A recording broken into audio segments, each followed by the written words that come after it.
it's 10. So Yes. how much can I complain? Yeah. Okay. Well, I think we're gonna go ahead and get started, and then as people join on, they'll just catch up. But so if anyone has any questions, again, we'll go ahead and add them to the chat below, and you can add them in anytime during our conversation, and we'll pop back to them once we get through my list of questions. So I just wanted to start by introducing Kyle Morton, who is, I can't gesture to where he is, but under the screen named Kyle Morton. Thank you so much for joining us. We're really excited to chat and get some ideas of your experience and what you've been doing. And we want to hear all about your trip and your time in Europe. So just as a quick introduction, Kyle is a 4-star event rider, and he is currently living in Europe, in Germany. He also show jumps the meter 40s currently. And I think you have a couple young horses coming up as well as your 4-star horse. Is that right? Yeah, I have a couple young horses coming up, 5-year-olds, 6-year-olds. Yeah, a few. Awesome. And yeah, so we're going to start off, I think, if you would like to just give us an idea of where you started into horses and then how you made your way into eventing. That would be a great place to start. Yeah, sure. So, I mean, as any Canadian kid, I was thrown into every single sport when I was young. And, you know, my mom wanted to make sure that I found a sport that I loved. And, you know, one day we were driving home actually from swimming lessons, and there was this barn on the way home. And she said, you know, Kyle, maybe you like horses. And I was like, okay, sure. So she dropped me off at a barn one day. It was very cold. And I went in, and she was like, oh, you know, he'll have a lesson and he won't like it because it's horses. And then we'll go off and we'll find him a new sport. And I never left. I started in the lesson program, and I went, you know, at the beginning 1 time a week. But by the 2nd month, I was going probably 3 or 4 times a week. And 6 months in, I was leasing a horse. A year in, I owned my first horse. And it was really at that point that I started to do eventing. I bought a little kind of 100 jumper Shetland cross. But there was this little strip of grass that had a couple of logs on it. And I asked my coach one day, and I said, you know, what is this? Why are there logs out on the road? She was like, oh, you know, that's cross country, this thing called eventing. But it's kind of, you know, it's kind of scary. And I was like, oh, but that looks like fun. And so I just kind of started that way and started going to the local competitions, doing all the short courses, you know, with the dressage, or then you just do show jumping directly into cross country. And I did that for a little while, and started to do the pre-entry and everything back when it was pre-entry. I'm not actually sure of the levels at this point. I haven't been here in a while. But yeah, I started doing pre-entry with her, and she kind of decided that wasn't her thing. She was a hunter pony, and why was I taking her through cross-country fields? So she, you know, dumped me off a couple of times, and I got the message. I was like, okay, I need an eventing horse. And that's when I got my first real eventing horse. And I moved to start training with Michelle Mueller up in Port Perry. She was on the 2012 London team. And that's where I really started to do eventing properly. I had my first little Morgan quarter horse, you know, 15 hands on a good day. And we just started, and that horse took me all the way through. We did prelim a couple of times. And that's where I started. And then I just kept buying horses until one point I had 4. And my dad looked at me and said, why do you have 4 horses? Yeah, but I've ever since just been in love with eventing. And awesome. Yeah. And then what, so we've all read your bio on you going to Germany. So where was the link? How did it start that you ended up traveling overseas? Yeah, so I, like anybody, always traveled to Aiken and Ocala for the winter. I went to Aiken several times. But the last time that I went, my coach, Michelle, had recently retired. So when I went down there, I needed to find new coaches. So I found a dressage coach. Her name's Ellie Schobel, and she is a very, very good dressage rider, but she's German. And I used her for the whole 6 weeks I was in Aiken. And at the end of it, she said, she turned to me and said, Kyle, if I can send you to Germany, will you go to Germany? And, I said, yeah, of course. Of course, you're going to say yes to this. Not thinking very much of it, because I only known her 6 weeks, and, that opportunity doesn't really come very much. So I was like, yes, of course, I'll go to Germany. Not thinking. I traveled to Ocala for the next 4 weeks. I got home. Then about 2 weeks after I got home, I got this call, and it was Ellie. And she said, hi, Kyle, I've booked you a place to go in Germany. You have an internship with this guy, and you're going to be there for 6 weeks. Your flight is on this day, and if you're not there, I'm going to find you. And I was like, okay, Ellie. So 6 months later, I flew to Germany, and just kind of started my European adventure there. I was 16 at the time. So amazing. And your parents were happy to send you off at 16? Yeah, I mean, my parents have always been very supportive of me being a traveler and being independent. So they did come with me for the first 10 days. I mean, they're shipping me off to live with somebody who we don't know who it is. So they traveled over with me, and they spent 10 days in Germany, traveling around, but they were there so that if I didn't like it, I could come back, of course.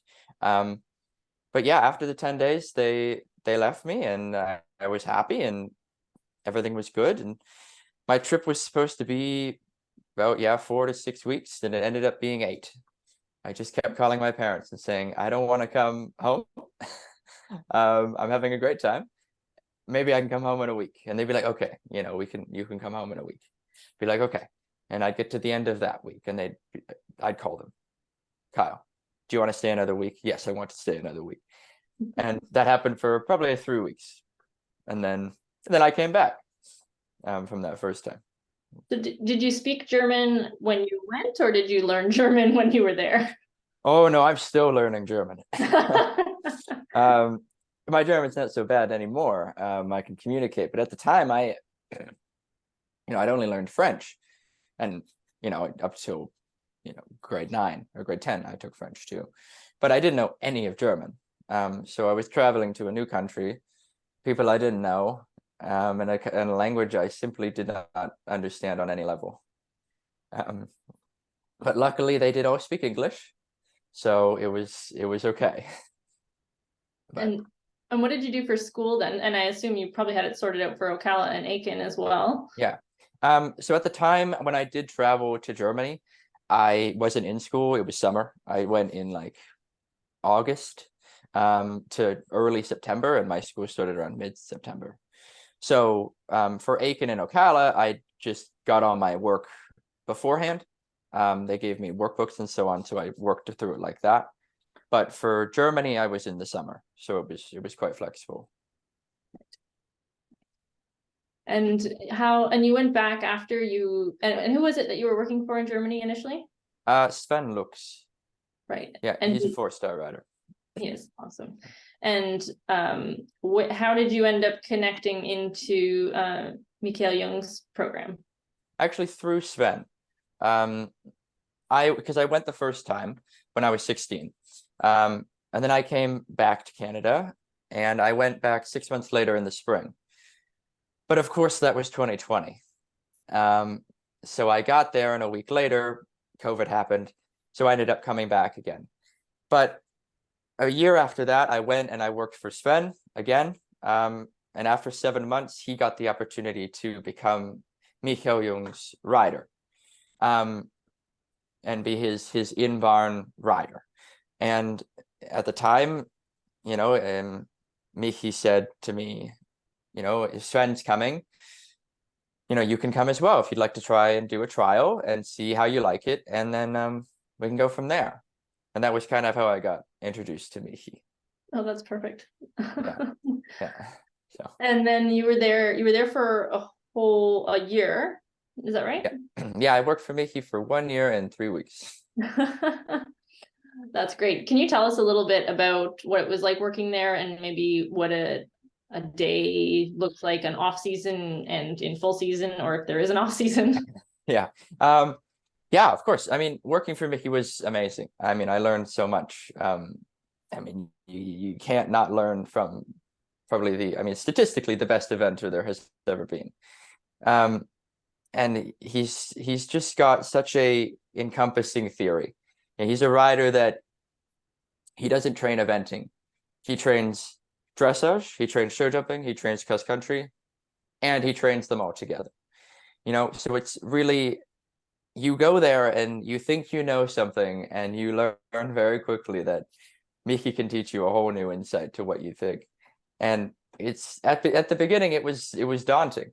I went in, I worked for Sven for 7 or 8 months at that point. So I was, I worked every day, all day. But going from that into Miki's program, it was because he's so precise, and he wants everything done, in his perfect way, which is, obviously correct. He's been successful beyond compare. So it was a bit of a culture shock, even though I had worked in Germany for 7 months. I had to learn his way, and by the time I learned it very quickly, you get into the rhythm. But it was daunting, and like I was also starstruck, going into this. I was like, oh my God, I'm working for Mickey Jung. I need to be, on my game, but at the same time, chipmunks beside me, I'm riding him. What's going on? So it was kind of a lot. But I mean, yeah, our day happened the same every day. We had a very strict program. I'd get to the barn because I had my own horse at Mickey's, and I'd get to the barn around 7. I'd do his stall. I'd make sure that he gets out, that kind of thing, in the morning, and then I would start work at around 7:55. We'd all have to be at the meeting board, which is where we planned everything, every morning at 8. And Mickey would make the plan for the day. So he would say who's riding what horse, and we had about 43 horses in the stable at the time, and there was about 7 of us. So he had a list that we'd make every night before. He'd come in the morning and we'd make a plan. Kyle, you ride this horse, this horse, this horse. You're doing this and this. There was a very clear plan. And after that, then we would start. So we would take the horses that needed to go outside. Outside in the summer, we had 4 sand paddocks as well as all the grass paddocks. In the winter, we only had the sand paddocks so that the grass would not be destroyed. And we'd take the horses out, put horses in the big walking machine, and then once that was done, we would start riding. We usually rode 3 horses in the morning. And you'd go, you'd get them, tack them up, ride them, and do that 3 times. That would usually take you to about noon, 12:30. And then we'd feed the horses lunch. And then we had lunch for about 2 hours, which in that time I would ride my horse, or my horse would go outside, or whatever worked in the schedule. And then we'd come back to work at around 2:33. And then we'd ride 2 more, change the paddocks all the day, obviously. And yeah, then we'd finish up at around 5:30 or so and feed the horses, and then that would be it. Great. And what would a week for a horse look like as far as their gallops, jump schools, dressage schools, that sort of thing? Yeah, so every week Mickey gave the horses off on Monday. So that day was like a minimal staff day. So there would only be 2 of us that worked on Mondays, and all the horses would have off. So they'd go outside, maybe we'd lunch them, so on and so forth. But then other than that, we'd do, for the show jumpers, they would probably jump twice a week. And the other days they would do flat work and dressage for who needed it. because Mickey believes in dressage as a foundation. So we would do that, and the eventers would probably jump once a week, do proper dressage about twice a week, cross country once a week, and then a flat work or a hacking day as well. He did like sending his horses on hacks as well. So yeah. And Yeah. in terms of a off season or an on season, we're an on season kind of horse. That's what we were. Because I mean, Mickey competes. I mean, the German season, the European season. Like last year, I started eventing in the end of February, and my last competition was early November. So there's only really 2 months that you're not properly, 2 or 3 months you're not actually doing eventing. But every week, Mickey would do an eventing competition, and then the next week a show jumping competition, and that alternated 52 weeks of the year. Yeah. Oh, that's amazing. Yeah. And what would you say when you said it was a big culture shock going from North America into the European program? What would be some of the big highlights that you see as big differences between what we get here and what you see there?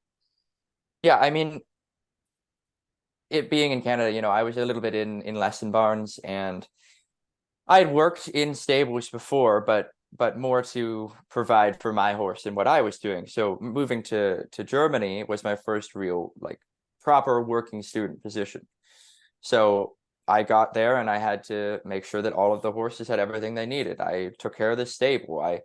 When I first moved to Germany, I took care of about 20 horses, me and one other girl, and it's a lot of responsibility. I had my own horse, but I also had to make sure that at the time Sven's horses and then Mickey's horses were taken care of and trained to the same level that I would train my own. So it's just, and the difference of moving across the planet. I traveled my whole life, but moving halfway across the world by yourself and taking up a big job like that is, it's at first it's a bit scary, until you get used to it, and it's until you kind of say, okay, I know who I'm with, I know where I am. It's every day you're kind of like, okay, I hope I can do this. I hope I can live up to what these people want. But you very quickly get used to it. But it's that difference of going to lesson barns and a boarding facility and working on the weekends to a full-time life. That was really my biggest difference. I rode every single day here, and I was at the barn for 6 hours or 8 hours or more. On the weekends I was there all the time, but it was different. I suddenly it became my responsibility that if such and such a horse had whatever issue, I had to make sure that it was taken care of and that it was properly healing and so on. So it's that responsibility difference that at first it kind of was a lot, but yeah. That's great. And what have you had to do for visas to work abroad? Yeah, so at first, when I first went to Germany, I did a youth mobility visa with Germany, and basically that means that I had 1 year that I could do whatever I wanted in Germany, as long as I wasn't making money. And then I could live in Germany, and I could do an internship in Germany, and so on. And that's what I did the first year. But then when I decided that I wanted to stay, then I had to do a residency permit. So that goes hand in hand with a work visa. And honestly, to do the residency permit was not so hard. Since I was already in Germany, I went into the office and I said, I've been here for, at that point, about 8 months, but I'd like to extend my stay and do a residency permit. And you go in and they're actually quite helpful. And you just go through the process, and I got a residency permit and work visa within a couple of months. So it's not so hard. Yeah. So maybe a little easier than working in the United States from Canada. Yeah, it's actually not it at the beginning. It's daunting because it's all in German. And you kind of have to, Google Translate it and go, what are they saying? but other than that, it's actually pretty straightforward, and not too difficult. That's great. So you have recently moved, or I don't know when you moved from Yeah, Michael. back about 9 months ago now. Okay, and then have you started your own business? Is that right? Yeah, I've started my own business with my partner. We both worked at Michi's together, and then we got the opportunity when I bought my new horse. Just 9 months ago now. Jeez, time. But yeah, when I bought my new horse, I got the opportunity to come up and take over the stable that was where he was bred, actually. And we moved there 9 months ago and started our own business. And we've been there ever since, and it's been quite amazing. We have we have a lovely facility. I cannot complain. We have a 20 by 60 outdoor and a 20 by 50 indoor, and 80 acres that goes into the national park. And we have cross country across the road that's perfect for young horses.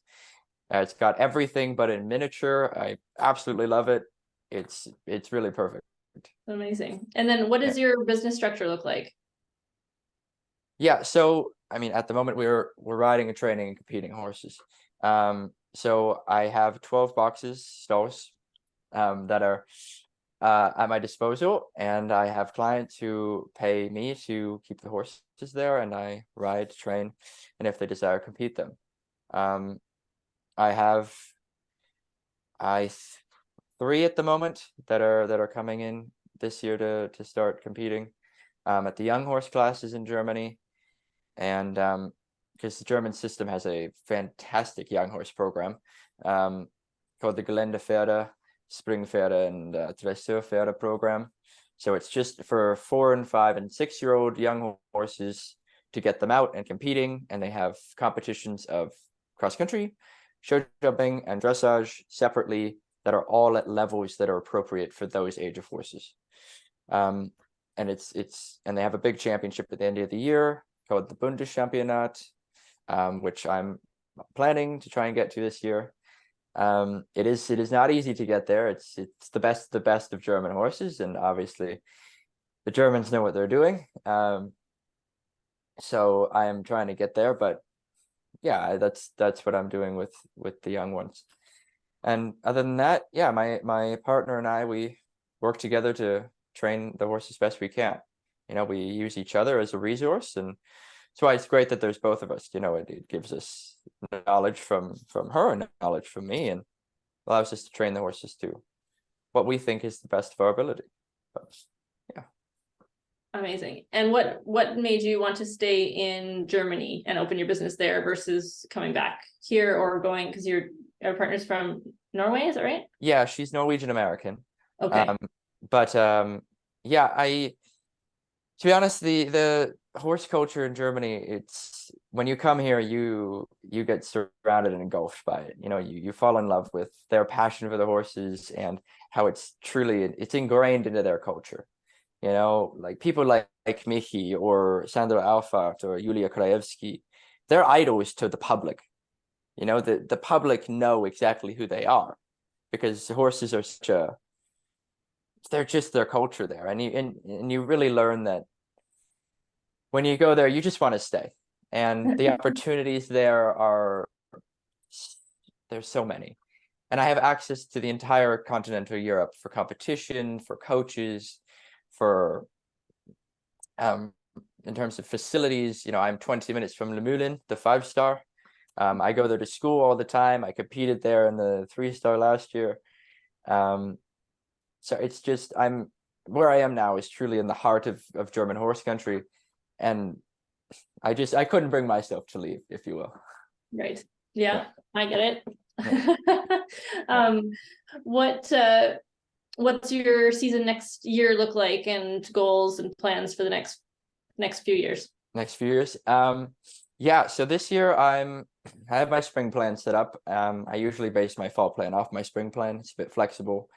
But I'm ending this spring with the Le Moulin 5-star, runs a 4-star alongside it, and I plan to do that at the end of my spring season with Shannondale Gambit, my 4-star horse. because that event is not only gorgeous, but it's quite a good test of a horse. So I think it'll be a good point for me to see where we're at mid-season, and then we'll have our summer break, sorry, and then move into our fall season. But my young one, he'll be doing intro and 2-star this year, and just kind of getting him started. It's our first season together. I didn't compete him last year because I wanted to get to know him more, and I really value a connection with the horse. That personal back and forth between us. I wanted to make sure that we were solid before I took him out. So at this point, with him, it's kind of feeling intros and 2-stars, and then I have a couple of other young horses as well that I'll do, like I said, the German young horse program, and work towards the end of year championship with them. Awesome. Yeah. And can you tell us a little bit about the Shenandoah horse? Yeah, sure. He's 11 this year, which is crazy. I bought him when he was 4, and I bought him from Carl Slesak, actually, who imported him from the Monart sale in Ireland. And I bought him, when he was 4, and competed him in Canada. I did training, prelim and intermediate before I came here. Or not here, I'm in Canada, when I went there. Sorry, I always think like that. But he's a fantastic little horse. He's not actually very big. He's about 16 hands. But heart of gold. That horse is the most honest thing you could ask for. He'll do anything that I ask. And he also happens to have fantastic breeding. He's Darko on his father's side. He's from Shenandoah, Sarko, Ségevin, and Darko. On his mother's side, he's Guidam and Quidam de Revel, and Voltaire. So, I not only got a great horse, I also got a great, pedigree. So yeah, I couldn't ask for more from him. He's given me everything, and when I ran him at the 4-star this past fall, it had rained quite a bit. It was Italy in November. What can I say? But he rocked through that cross-country course like it was nothing. And the mud was not insignificant. It wasn't deep, it wasn't bad, but for a horse who you wouldn't look at him and you wouldn't say, wow, that is, the next Olympic champion, but his heart makes him anything possible. Oh, that's great. And you brought him over, he was already running intermediate, and then you moved into, yeah. Is that right? Yeah, when I brought him over to Germany, yeah. To Germany, yeah. Yeah. And he would have gone into Sven's program with you then?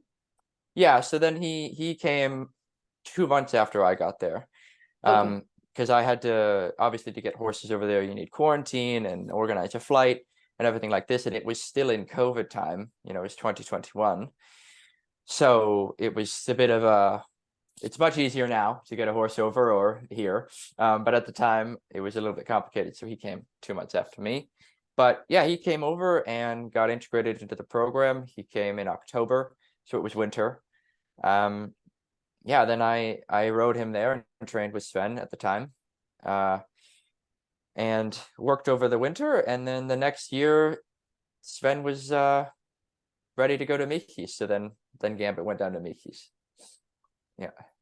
That's great. And what did you find was a big change for your horse moving from a program based in Canada to Germany? Was there some big changes when you started working with Sven or Miki that you think helped him move along up the levels?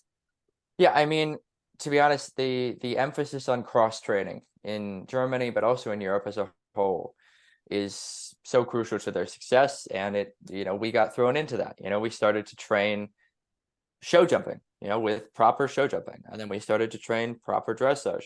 And this winter I'll be going to show jumping competitions and dressage competitions with Gambit as well, but specifically for those disciplines, because that environment of getting them in a doing a 1.25 meter show jumping course sets them up to do a 1.25 meter eventing course better than any 1.25 meter eventing course can. Right. It's such a different world. you know, you just have different ideas, and you're exposed to different things, which means when you go to do back to pure eventing, you're ready for anything they throw at you. So it was really that new idea of, you don't train to be an eventer, you train to be good at dressage, show jumping, and cross country. That's fun. So what's we asked you before everyone else logged in, but we were curious if Mikael Young is actually as nice in person as he seems on camera. No, he is for sure. I mean, like I said to you before everybody came on, you know, I left about 9 months ago now, and when I see him at competition, he comes straight up to me. He usually shakes my hand or gives me a hug, and you know, he says, "Hi Kyle, how are you doing? How is life? How's Gambit?" And asks me, you know, what I'm doing, because I'm always seeing him at competition. He's like, "What are you doing? What do you think of the course?" But I would say he's definitely the same person that you see. He's a super nice, super motivated, and he loves what he does. You know, in order to be the best, you probably have to love it. And he definitely does. Right. Right. Yeah. And so did you get to ride some of his horses that we know? Yeah, no, I leading up to Chipmunk going to Protoni in 2022, the World Championship, I took him every day. I went 3 times hacking with Chipmunk, training, conditioning. I rode him quite regularly.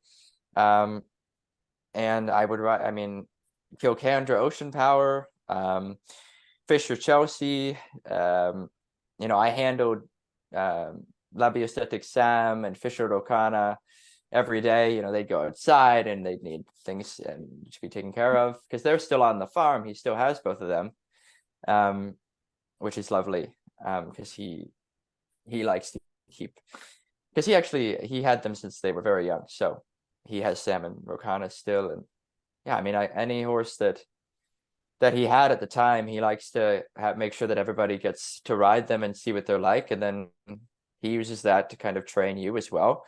You know, when you're riding his horses, he actively is watching you and giving you pointers. You know, he's telling you, this is what you can do better. This is how you can ride this horse better. Maybe this is what you can use on your horse, you know, and he's very aware. But I mean, I got to ride some truly incredible horses at the time. Yeah. What's the conditioning program like for, I'm sure it varies per horse, but is there a general program? It varies quite a bit per horse, what they need, what they do. But for, you know, his top horses, when it's competition season, he takes them, you know, trotting once a week and galloping once a week. And actually on his property, he has a really lovely hill that's quite steep, and he likes to gallop them up that hill and then kind of breeze them through his cross country field. And he does that, depending on what the horse needs, maybe 3 to 5 times, and that's usually about 3 to 5 minutes as well per time you run. So like Chipmunk building up to Aachen or to Protoni or Kentucky, you know, he did that 5 times. He'd gallop up and he'd canter around for 5 minutes and he'd go back down. And that was kind of Mickey's program. Yeah. That's great. Well, if anyone else has questions they want to add, please go ahead and start adding them down in the chat box, and I will read them out.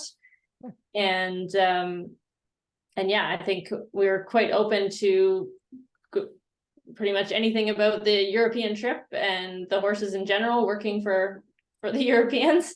But I was curious, jumping back a little ways, when you started your own business, is it hard to compete with Germans for German clientele? You know, I mean, I'm not going to say it's easy. It's not easy. Starting your own horse business anywhere, but in Germany and in Europe especially, it's all about people who knows you, you know, word of mouth. If they see you at a competition, they'll say, okay, I like their riding, and they'll send a horse to you, you know? So it's not as hard as you'd think in terms of competing with others. It's simply presenting yourself in the best way possible. So going out and you want to present, the young horses that you compete, because young horses are everything in Germany. So you want to go out and you want to compete those young horses and present them. They want to be clean, braided, well done, white saddle pad, white boots. Go out in your show stuff and you look good and you present the horse in a way that they like, and they'll send horses to you. So it's really about who you know and how people know you. For sure. Yeah. We've got a question here from Jessica with the AHTA. Yeah. That's the Alberta Horse Trials Association. And she says, what advice or tips does Kyle have about trying to get a foot in the door, or for a young person trying to make it in this sport? In the sport as a whole. Yeah, I mean, to be honest, take risks, in this sport. If you get an opportunity to go to a stable and work for a rider, take it. You might be scared. It might be something that you've never done before. But, for me, even when Mickey offered me a position, I was a bit hesitant. I was comfortable. I was comfortable where I was, and I had a community. But I said to myself, let's take this opportunity and let's go and see where it takes me. And it took me to my own business, a year later. So my advice, the biggest thing I can say is be confident in yourself, and just, if you have an opportunity, whatever it may be in this sport, working for somebody or going to a competition that, maybe it's a little far, it's a little scary, just go and see what you can make of it. Fantastic advice. I've got a question here from Anna. What is your post-event aftercare look like for your upper level horses? Okay. Yeah, so for my 4-star horse, obviously when the competition is over and he's finished cross country, I ensure that he's cooled down. Obviously, he needs to walk for anywhere from 10 to 30 minutes before he sees the vet. Constantly, rinsing him down with water. Every time before I run cross country, I make sure that we have a cool down setup in the box. I have buckets of water, not only for using on him, but for him to drink. As soon as you're done cross country, you take everything off. I hop off immediately, take the saddle off, bridle off, boots off, walk the horse, make sure that they're breathing. You let them drink, but not too much. And once that's done and I'm done in the cool box and the vet has approved me to leave, then I go off, I rinse my horse off properly and continue walking him until his breathing is completely back to normal and his heart rate is back to normal. I'm very lucky. My horse is quite fit. His heart rate comes back, like that. So I'm really lucky that way. But I just make sure that he is totally relaxed, calm, and then I get him back to his box. And then I ice him. Ice him for about 20 minutes. I have the big, tall rubber ice boots. They're really hard to find these days. They're ancient. If you can find them, buy them. They are awesome. But I use those on him. And I also use the Beamer system. I have the blanket and the boots, and I use that on him before and after every phase of my competition, actually, just to ensure that he has proper blood flow and that he's at the lowest chance for injury or problem on his course. And then I would say, after the competition, once he gets home, I tend not to just give him off. If he runs a 4-star, I like to take him on a hack the next day, and then he'll have a couple of days off, just so that I know that he's feeling good, that he's comfortable, there's nothing wrong, and everything's functioning. And then I usually give him, if it's 4-star short, I usually give him 2 days off after competition. I then bring him back slowly. I do probably about a hack day, and then a couple of days of flat work, dressage, and then I'm back to my full program. Awesome. And then are you still getting lessons regularly? And who are you riding with? Absolutely. I have a dressage coach and I have an eventing coach. So he does my show jumping and my cross country. But my dressage coach is Hartwig Berfeind. He's German champion, European champion, Grand Prix dressage rider. Amazing guy. He is he has a great way with horses, and he really thinks about your relationship between you and the horse, but he really focuses on what is the, as he would say, the key for your horse, you know. And if I can give advice to anybody out there who struggles with dressage, find whatever problem you have, take the time to find what the key is to work that out with your horse. So if it's flying lead changes, you know, if you're doing them along the wall or on a 20-meter circle and your horse just isn't getting it, you know, walk, relax, and try a bunch of other things. You know, my horse is much better when I'm facing a wall. You know, he feels a little more confident, a little more balanced, and that's the key for him. You know, so for me, dressage, make sure you find what is right for your horse and you together. If you have a coach and they say, oh, you know, this works every time, they are probably right for them, you know, but make sure that you also look at what you do. That was my little rant, sorry. We're here for. But my cross country coach and my show jumping coach is Andreas Dubovsky. Great rider. He's Olympic gold medalist back in 2008, and he does everything for me in terms of jumping. He's very German. He's very straight to the point, strict, you know, but you learn tons with him. And yeah, I really like him. He's a great guy. That's great. We have from Sarah Richardson. She said, so interesting. Thank you. With the longer season, how do the horses and riders typically spend time in the off season getting ready for the next year of competition? Okay. Yeah. So yeah, our season is longer. Now, not everybody does a super long season. Like me, I'm not going to do February to November this year, because doing that every year, you're going to wear your horse out. But here, the season is longer. So in the off season, when my season is over, my top level horse gets 2 weeks off. And then you spend probably the next 2-3 weeks bringing them back to proper work. And then in the winter, you start going to show jumping and dressage competitions. That's how you spend your time. You train what you were, you know, had an issue with last year, and you practice it actually in a competition, because we have a ton of indoor competitions here all over Europe. And you spend your off season competing that way, you know, not in eventing, but in the other disciplines. Do you think that is that a pretty standard practice for everybody in Europe or Germany? Yeah, I would say so. And also in the off season as well, you spend time with whatever young horses you're starting to train for the next season. But practice is you do competition and you keep working, obviously. Yeah. Yeah. That's great.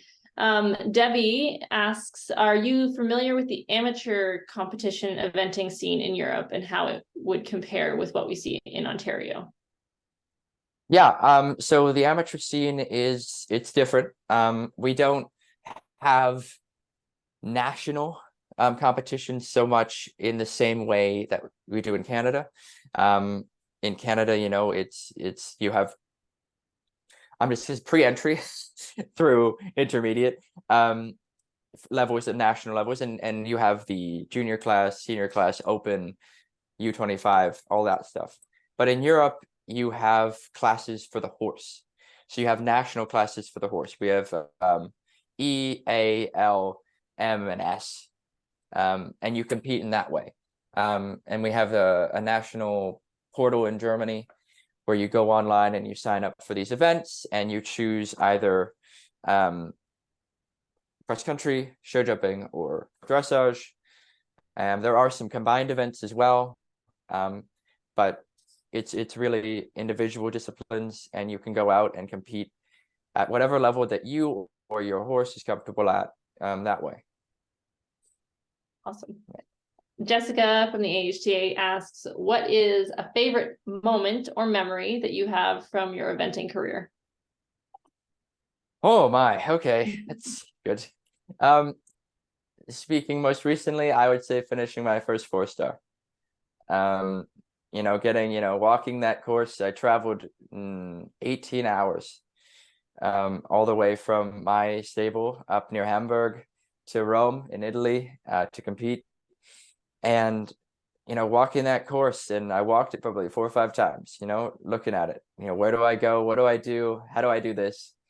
And you're going through those finish flags, you have this feeling of absolute excitement and also relief wash over you, and you go, oh my God, I did it. And I would say this is probably my favorite moment of the last while. That's awesome. Yeah.